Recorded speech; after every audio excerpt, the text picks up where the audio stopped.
What is up, everybody? It is Alex from Heavy New York. We are here at the Neptune Diner in Astoria, Queens, and we are here with Justin Foley of Killswitch, Engage, and Lybica. Thank you so much for being here. Yeah, thanks for talking to me. Yeah, anytime, man. It's great to be able to talk with you in person instead of over Zoom. We're using this Zoom now instead of the Zoom many other people know it as. OG Zoom. Yep, the OG Zoom, exactly. But the self-titled Lybica album, now that it's been out for a while, I got to tell you, I still listen to it like it just came out. It's still beautiful to listen to and a really interesting album. When I first spoke to you about it, you didn't even play any live shows yet, and now you got a couple of live shows under your belt, and now you're about to head out with Lost Becomes. But playing live now, how has it been, to go, instead of hiding behind the kit now, taking the role of guitarist? It's very weird that there are people actually looking at what I'm doing. It's kind of uncomfortable, but I'm getting used to it. I don't know what to do with my body or my hands or anything. I don't know what to do. I'm just sort of holding a guitar, and it feels weird. And with drums, it's always sort of like a physical kind of release when like the music is really building or something, and I can just smash something, and it feels really good. And with guitar, I'm like, what? I can't smash anything. well, you can, I guess, but then you don't have an instrument. Yeah, it's a showstopper. Yeah. So I don't know. It's it's just all of it's been a crazy learning experience, but it's been a lot of fun, and even to just be hearing a band from a different perspective, it's just it's been great. It's different in just about every way that it could be different. Yeah. Is there a similar emotional form of expression? Are you expressing yourself with a different means on guitar than what you would in drums? Or being that it's still coming from your own heart and your own hands, it's still very much expressing a similar aspect of Justin Foley? Yeah, I think it's similar. It's just sort of another way to get whatever it is that I'm thinking out, and I guess it's different in that there's so much more melody that you can put out rather than on drums, but I still end up, I think, coming up with riffs or something that are very rhythmical too, so it just sort of all sticks together. Yeah, absolutely. And I think, because, when I listen to a track like Manifest, for example, I think it still has that sort of like Killswitch, Engage sort of vibe behind it, like within the solos, but like you express, it's a very like experimental album. I feel like every track sort of plays by its own rules. It's almost like a retrospective of the sound of the guitar in a way. Was this like a very improvisational songwriting process, or was there sort of like a vision that you had in mind with Lybica? Yeah, I wouldn't say so much that there was really a direct vision. I think it started with just sort of a lot of ideas and riffs and even songs that I had laying around for some time, like years even, some of them. And I was like, hey, do you guys like this? Do you want to start a band and do this stuff? And my friends were like, yeah, sure, it sounds great, let's do it. And then that was sort of how it started, with like a couple of things that I had been sitting on for a long time and didn't really have a home for. And then after that, I guess in some ways it sort of started to take shape, where some of the stuff we wrote kind of after we got together, and I guess it took a little bit more shape after that. And then since then we've been writing more and more stuff, and I think we're getting a little bit more of a sense of kind of what the band is and like what our strengths are, and kind of writing toward those. But I still always want to not have it in a box at all. Like, always, if we want to do something weird, we can do something weird. Yeah. I don't want it to become I just don't want it to sound samey all the time. I never wanted it to do that. Yeah. Well, you succeeded it with a track like Charyu, the final track on the album, being like a 7.5 minute long track. But then you have a track as short as like a Linhouse, if I pronounce that correctly. Yeah, I don't even know. Yeah. Were you making up words for the song titles in a way? That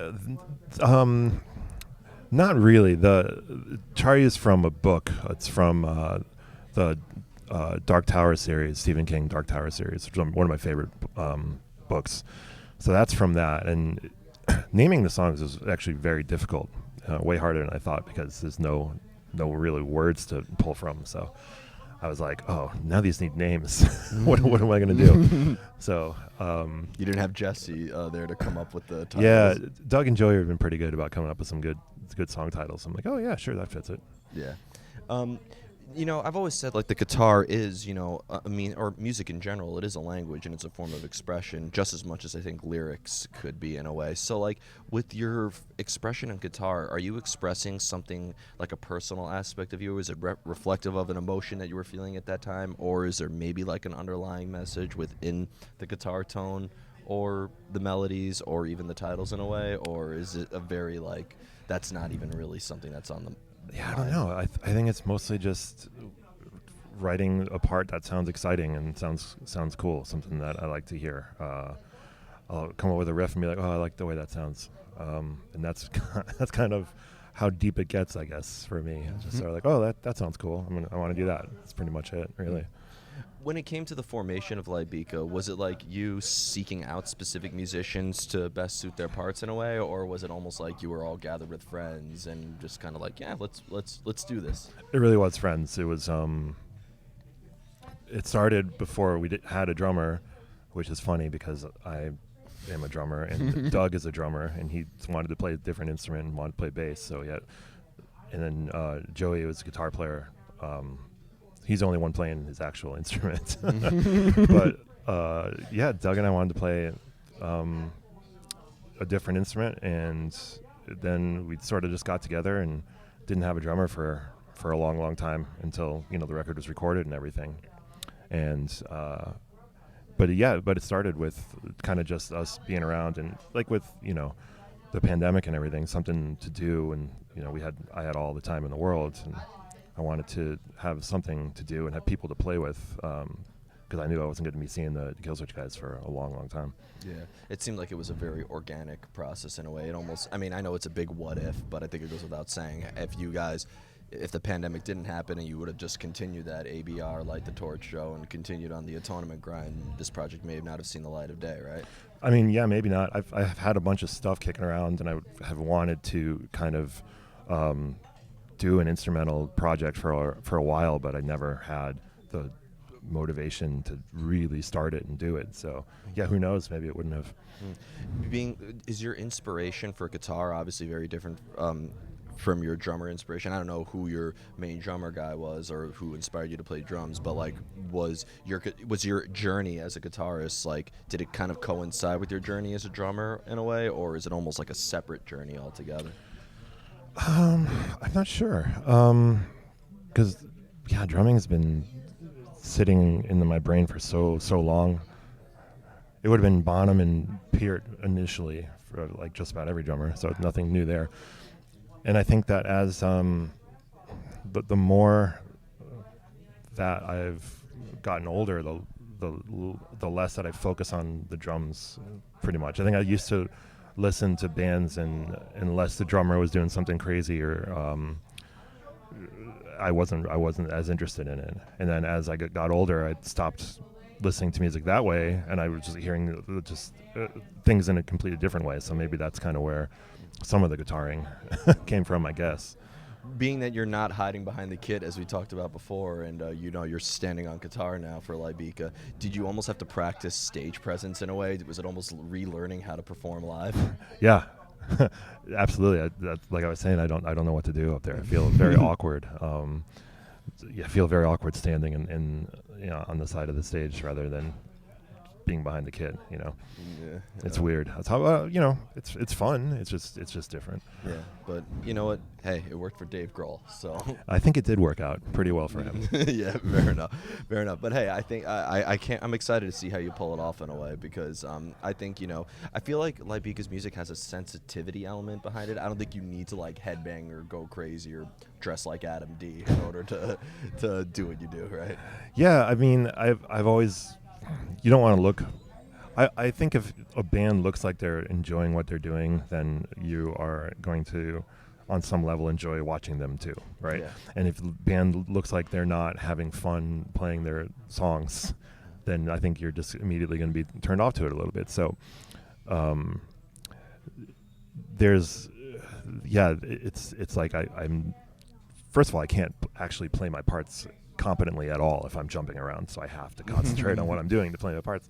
So trying to find that line between playing well and looking like you're having a good time is kind of the challenge. Yeah. Is there even at all, not to discredit drumming, but like, is there even such a thing as stage presence for drumming in a way? Because I don't know if it's almost like the same sort of vibe in a way when you're in a studio or a practice space and versus like on a stage in a way. Does it make it very similar because you're looking at the same setup the whole time? Like your vision's very much the same. I think there is definitely stage presence. I think there are a lot of drummers that when you watch a band, you just are drawn to what the drummer's doing. Like Braun's one of them. Like watching him is like watching a fire. When you watch a Mastodon show, everyone's watching him at some point because he just has this great presence. And it's not necessarily being flashy or flailing around. It's just something else. I don't know how to describe it though. Yeah. And I know I'm asking this Lybica question very, very prematurely now that the self-titled is, still brand new. But this album definitely left me wanting more. And I really hope, are we going to hear more Lybica in the future after you do this tour with Lost Becomes? I mean, I absolutely want to do more. I mean, we have more than another record already kind of written, ready to go. And we're all having a really good time doing it and coming up with some cool ideas that we're into, and I more than anything would like to do more music. Yeah. Whose cat is going to be on the album cover this time? That's the big question. Yeah, that is a good question. I just got a new kitten a week ago. Oh, congrats. So she's in the running, I would say, if we want to go kitten style. Okay, we got to do that, right? Yeah, I think so. Yep. I wanted to talk a little bit about Killswitch Engage a bit too, because there's a big anniversary coming up that I know a lot of people are really wondering about. 10 years of Disarm the Descent is this year. And how about that? Yep. And I kind of wanted to go back down memory lane, because correct me if I'm wrong, I know End of Heartache was your first album with the band, but this was your first time collaborating with Jesse. Right. Right? So I just wanted to, what was the sort of mindset going with the making of Disarm the Descent in a way? Were you like almost maybe revisiting Alive or Just Breathing more to kind of get the vibe in that in a way? I don't know. We did, one of the first things that we did was play that record on a tour, Live or Just Breathing, when Jesse came back. So, yeah, I guess in some ways we were sort of in that mindset a little bit. But I think even before that, we had a lot of Disarm kind of written and ready to go somewhat. Yeah, so I don't know. It was just, I mean, obviously, when you bring any amount of people together, that chemistry between those people is going to be unique. So having Jesse come into the fold added something different than what was happening before.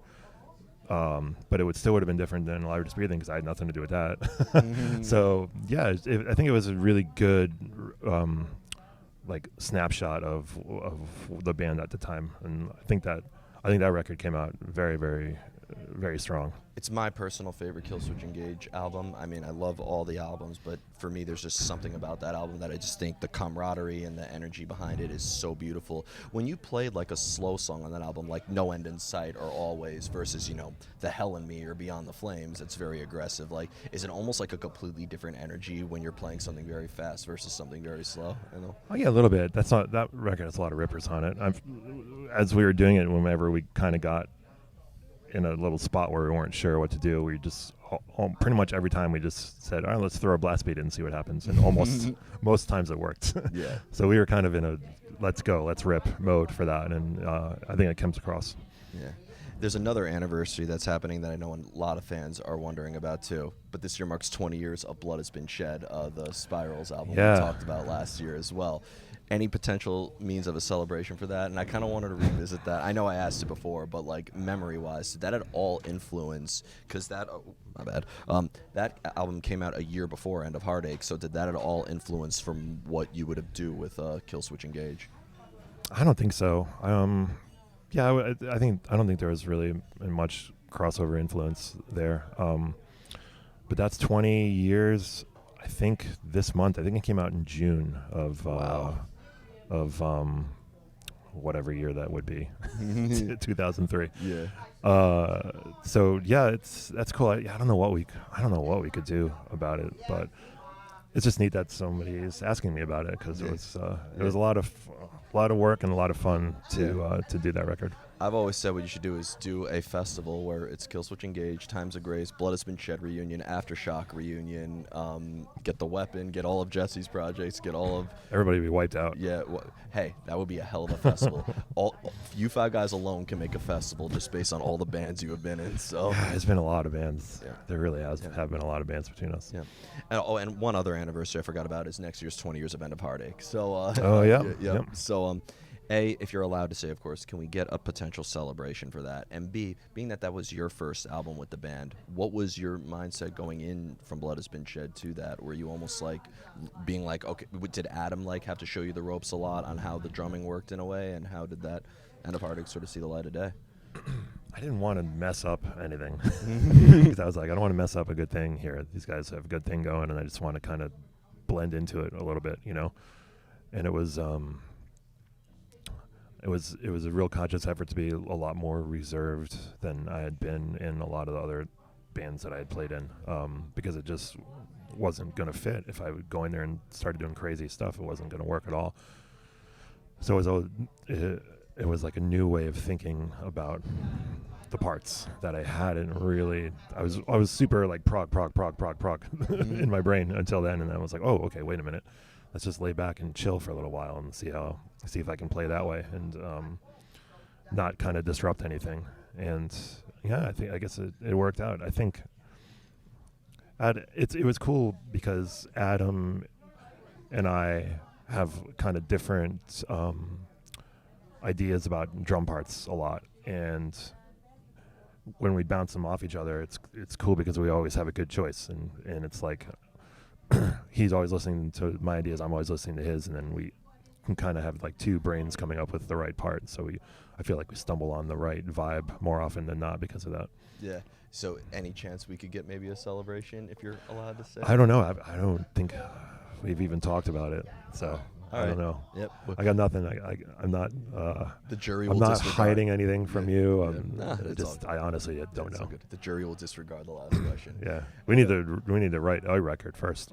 Fair enough. Worry about that first. Fair enough. And 2 more questions I have pertaining to Killswitch Engage. One is, do you maybe have a different attachment if you were to play stuff off of Alive or Just Breathing or the first self-titled record versus playing End of Heartache onward? Does it maybe resonate with you in a different way when you're playing that older material? A little bit, because you kind of get that sense of a fan playing music for a band that they really like, which is a cool thing. I love playing Rise Inside. That's one of my favorite songs to play, and so I kind of feel like I get to sit in with a really awesome band when I play that. So it's a little bit different than playing stuff that you were there for, like that you saw grow from the very beginning. But it's fun. It's definitely a fun thing. Yeah. And the final question with regards to Killswitch Engage is, I feel like every fan, as a fan of Killswitch Engage, I think you have the best of both worlds, where I could tell that would be off of Alive or Just Breathing, that would be off of Incarnate, End of Heartache, Daylight Dies, etc. Has Killswitch Engage always taken a new approach to writing? Because at the same time, I feel like every fan could also appreciate every Killswitch Engage album. I feel like there's always those underlying elements that ties everything together. So does Killswitch Engage have a formula that you all prefer to stick with, or has every record been its own approach and its own experience? Yeah, I don't think there's really much of a formula. We just try to kind of get a vibe of where we are at the time.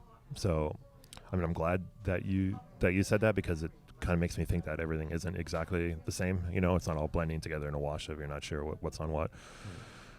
And I think records should be like that. I think they should be in a way like a snapshot of what's happening with the band then. So yeah, I don't really think so. I think we did make an effort when we started to get together to demo songs this time, to do it all together in a room, because we were talking before the interview how we're spread out all over the country now, and so rather than just everybody writing and sending it and emailing it to each other, we wanted to get in a room together and write, because we hadn't done that in a little while. So we'll see how those results turn out. Who knows? I mean, Incarnate I've always thought was the most experimental one to have. Cut Me Loose, Just Let Go, and It Falls on Me on the same album as Hate by Design and The Great Deceit, etc. So like, yeah, there's a lot of different stuff, and I think that we also everyone in the band, I think, has a slightly different voice. So when there's a song that is the core of it from one person versus the core of it from another person, by the time they're done, they all go through all of us. But sometimes some of them are more, the cores are bigger in some of them than others, and that kind of can make them sound different than others. There was one Lybica question I actually forgot to ask, because I know that, correct me if I'm wrong, I don't think instrumental music. Oh, we got a birthday. We got a celebration. You know what I love about that is whenever you look on a set.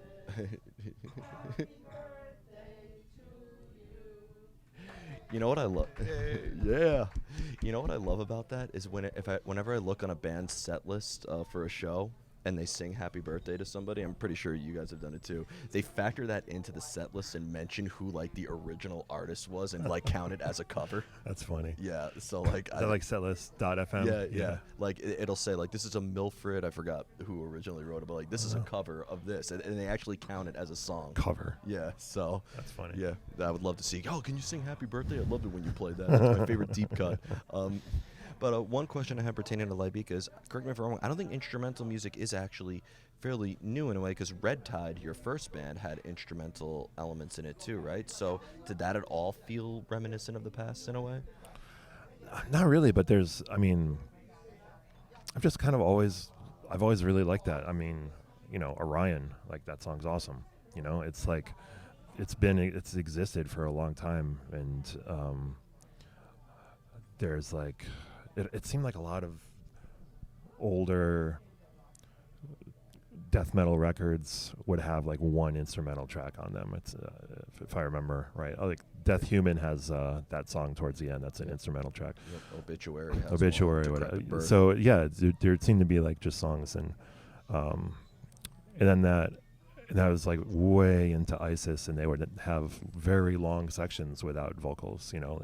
Vocals would come in, and Cult of Luna is the same way. Like a vocal part could be 5 minutes before the vocal part even comes in, and stuff like that. So I just always wanted to do something that took all those elements and kind of put them together, and just had hooks from something besides the vocal hook. And I don't really think it's I don't know. Red Tide stuff was like super. We just went anywhere we wanted to, also, and went on off crazy rants. So it is kind of fun to do that to some extent, because I do kind of feel like that with this band. We can just do whatever we want. Yeah, I mean that cosmic in consciousness, if I that's a classic in my eyes, like an underrated classic. So like I think like Thanks. Yeah, like, and I think that was your first release ever too, or at least that I know. It was. There were a lot of demos before that, like a lot of cassette demos before that, but that was the first, I guess, full length. But I mean, we never had a label.